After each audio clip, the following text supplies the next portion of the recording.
Yes, wonderful people, Clairvoyant here with another episode of Wonderlands Together, but today we're going to do things a little differently because I want to test out a potentially amazing brr-zerker Clawbringer interaction that may fall flat on its face, but also may just be the thing that Clawbringer was made for. Now, 50% of this interaction is based around the Clawbringer's capstone skill, Storm Smite, and to unlock any capstone skill, you've got to be at least level 24, and on this brr-zerker playthrough, we're only currently at level 10. So I'm going to go and grind a bunch of XP, and to keep you entertained while I do that, I've written, and I shit you not, I've written a Wonderlands RAP that I'm going to perform for you, and then hopefully lay over some kind of leveling up montage.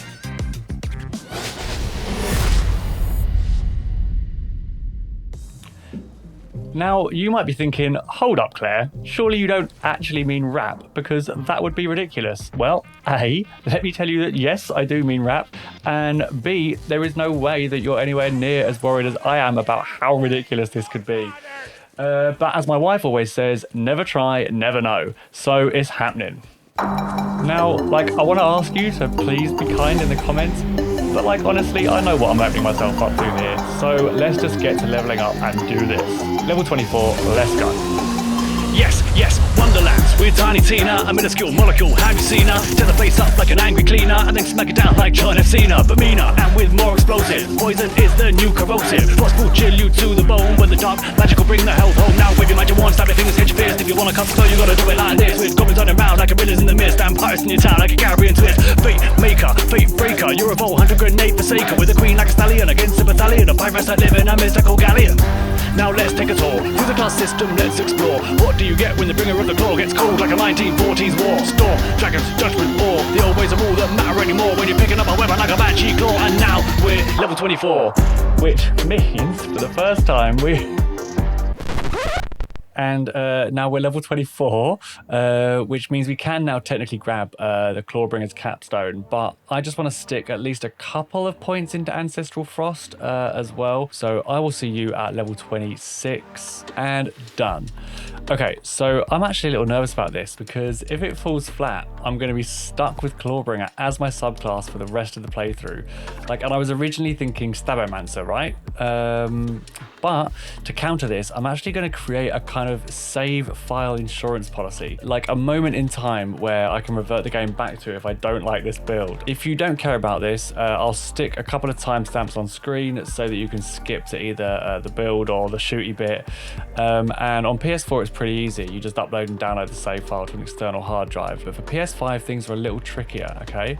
So first, you want to go to your PlayStation home screen and then go across to settings, down to save data and game app settings. Then go across and go to sync saved data. Actually, what does it say here? Okay, then you want to select auto sync saved data and then go to the game that you want and make sure you turn this off, right? This at the, I can't see it. How do I show it to you? Well, you can see it, right? Turn this off. Then you come all the way back out to your home screen. Highlight the game and push the options button and then go to upload, download, save data.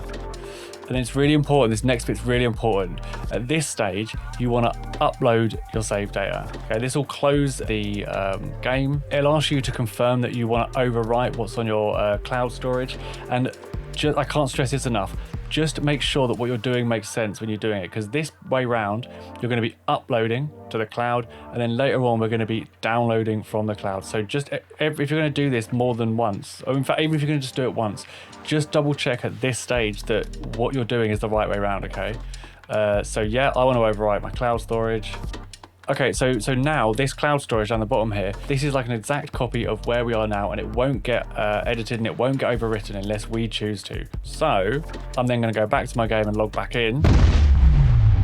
Oh my God, ridiculous. Okay, look, this is actually the third time that I've tried to record this next bit of the video. And the first time I had to re-record it was on me. Okay, look, I did something wrong, which won't be mentioned, but this time I'm re-recording it is because Gearbox have updated something, right? Which is both frustrating, but also very exciting, because the thing that Gearbox have updated is the Clawbringer passive skill ore. Dragon's judgment ore. And if you didn't know, then ore used to be broken. Well, it used to only trigger off native damage, right? But if you didn't know, then you don't need to know because it's now fixed and it now procs off all damage, all fire and all lightning damage, right? Including bonus elements, e.g. Oath of Thunder and Oath of Fire. So let us go into Izzy's Fizzies, respec, and get that Clawbringer into our secondary slot, safe in the knowledge that we have a take back if we want one, if this build is no good and if Clawbringer is no good, right?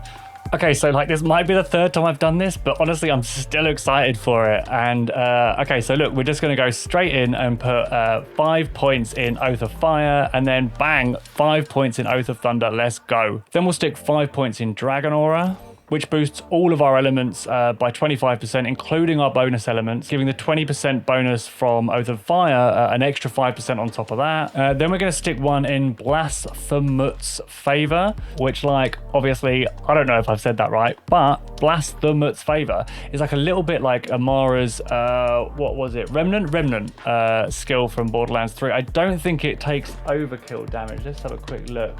Yeah,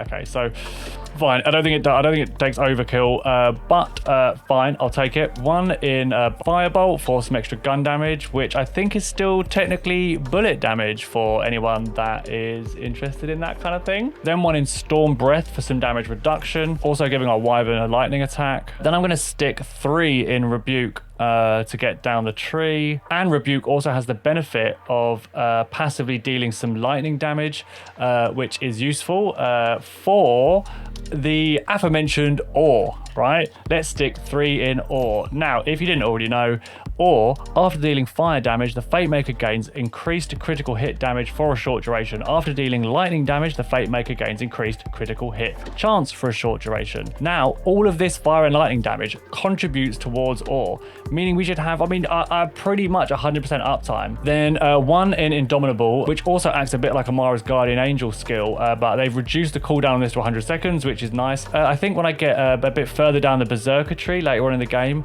I might actually take this out in favor of, Relentless Rage. But that's for another video, right? And then finally, we can put a point in Storm Smite. God, I hope it's going to be good. Now, Storm Smite, whenever the Fate Maker activates their action skill, they call down elemental bolts that deal fire ability damage or lightning ability damage. Now, I'm hoping this is going to be for real, because now that Storm Smite has had its internal cooldown removed, I'm going to pair this with Feral Surge, which, I mean, if you've watched any of the previous Slurber playthrough, then you know that I'm loving it. But this should like make it, I mean, up to now it's been the best version of Zero's action skill, of Amara's capstone skill on the green tree, Blitz I think it was, and now Feral Surge is, I feel like, the best version of that. But with Storm Smite, if you're getting to the point where you're bringing people down, so look, if Feral Surge kills an enemy, its cooldown is reset.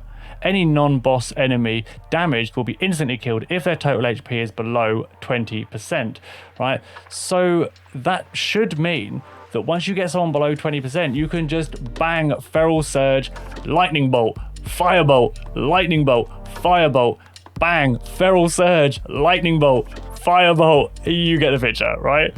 God, I hope this works. What if it's... It's gonna work. Okay, so then we've got Feral Surge in, and like I'm super keen to test this out now. So I'm gonna stick the remaining 3 points. It used to be 2 points when we were at level 26, but now we're at level 27 because of reasons. I'm gonna stick the remaining points in Ancestral Frost, and gear. There isn't really much gear going into this. Like, I've just got a blue gun, a green gun. Oh, I've got this Berea's Breath, which I got when we were level 24. Still probably doing some work, though. And then, some poison gun. Then, when I started doing this, I was using this class mod just to get an extra couple of points in Ancestral Frost. I want to just feel a little bit of what it is to get that extra frost damage. But literally on my last run, I got this gangster, right? Which puts 2 points in savagery for a little bit of increased melee damage, which I'm not really going to be using, and increased enrage duration, which is fine, nice, good, and gives us an extra 3 points in dragon aura, taking our elemental damage boost up to 40%. Let's go. Okay, now look, to test this build, I know that the Wonderlands DLCs or PLCs or whatever we're calling them have had, let's say, a mixed reception is probably a kind way of putting it. And look, there's a lot of things those DLCs aren't in terms of what we were expecting, what we're used to. But like, do you want to know one amazing thing that they do? Like, one amazing thing that they are, right? They provide basically end game content all the way through the campaign, like all the way from level 13. I mean, all the way from level 10, I guess, if you're feeling fruity, right? And like, what better way to test out a mid-game build than using end-game, mid-game content, right? Now, to test this out, I don't want to do anything too complicated. I just want to get to shooting. So I'm just going to head into the first DLC, which is what? Coiled Captors, I think. Yeah. Now, to get this build rolling, all we got to do is basically get one enemy down to below 20% health to guarantee the instant action skill reset, proccing bolts of fire and lightning, which in turn procs everything else in our build, and then flipping repeat until there is no one left. Now, I don't know about you, you can probably tell that I'm excited.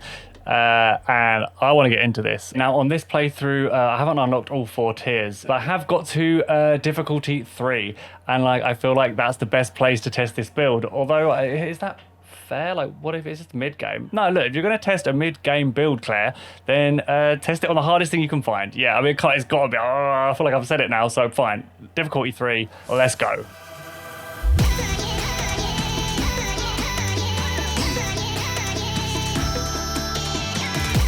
Right, okay, I'm excited.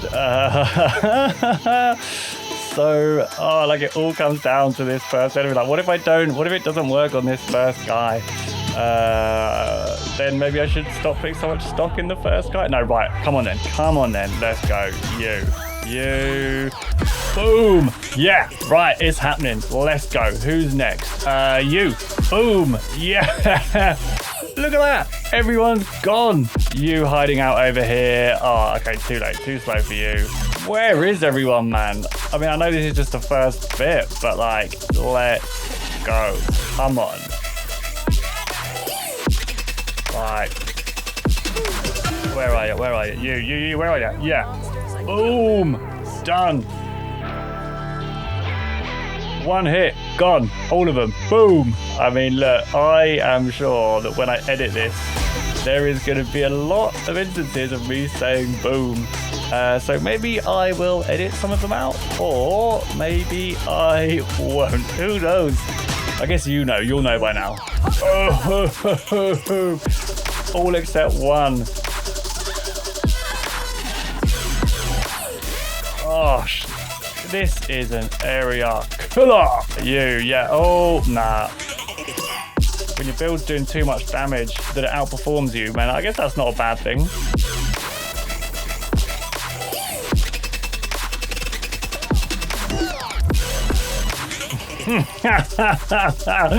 Boom.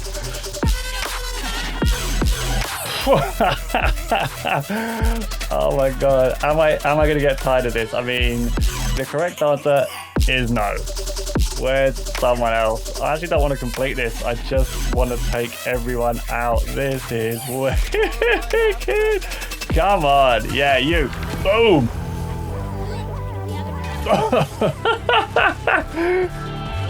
Okay, I mean, that save file, that backup save file is looking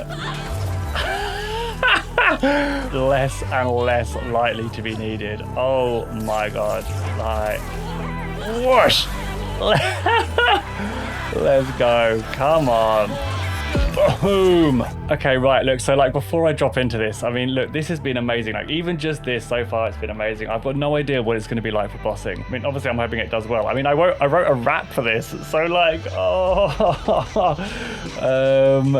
yeah, which I realize we haven't talked about that, but that's also going to remain the case. So let's just jump into this.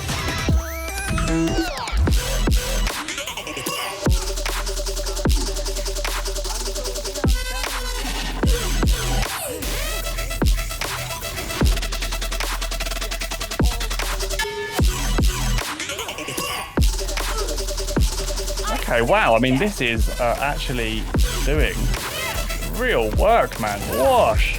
I was expecting this to be a real struggle. I mean, it doesn't feel comfy, but like, yeah, I mean, wow. I mean, considering there is like no optimization on this, oh my god, I think we're gonna do this. I think this is happening, guys. Whoa, you. Let's get some of that on you, and then let's go. Yeah. Oh my god, I am so pleased this is working. Come on. You might think I'm getting too excited for mid-game, but for me, this game is just as much mid-game as anything else. Let's go! It was the Storm Smite that took it. It was the Storm Smite that took it. Yeah. Boom. Oh, I'm sorry, dude. Oh, can we? Was cool of them to send. Yeah, you know. Oh, man, that was too much fun.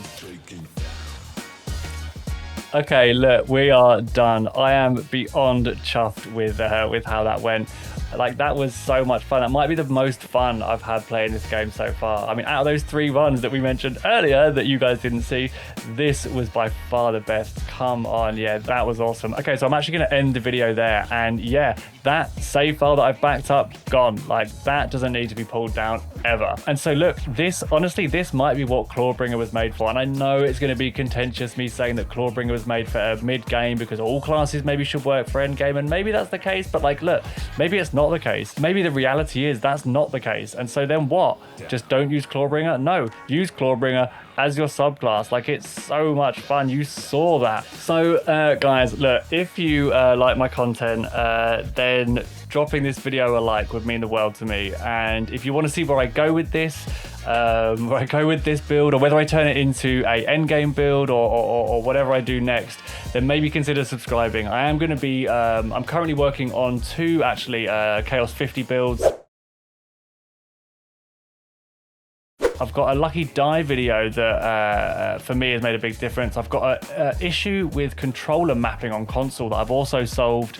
And who knows what I'm going to be doing next. But thank you so much. Absolutely nothing but love. And I hope to see you in the next one. Oh my god, PS, right, look, if anyone is still here, look at this gangster. I mean, look at them. That must be why they were doing so much damage. I mean, I guess this is the new class mod outfit, right? But I feel like I haven't really spent much time making them look good since we really first started this playthrough right on day 1. So let me just see if I can give this outfit a little bit of love. For me, maybe not for you, but for me, this is part of the game. Get this over here. Okay. Okay, so like I'm pretty sure no one's watching now, but like look at this person. Right. It was worth it. It was worth it. I mean, I'm pretty sure my wife's gonna fancy this person. I mean, if I'm being honest, I mean, who doesn't? I mean, I kind of fancy this person. Look at him. Right. See you in the next one.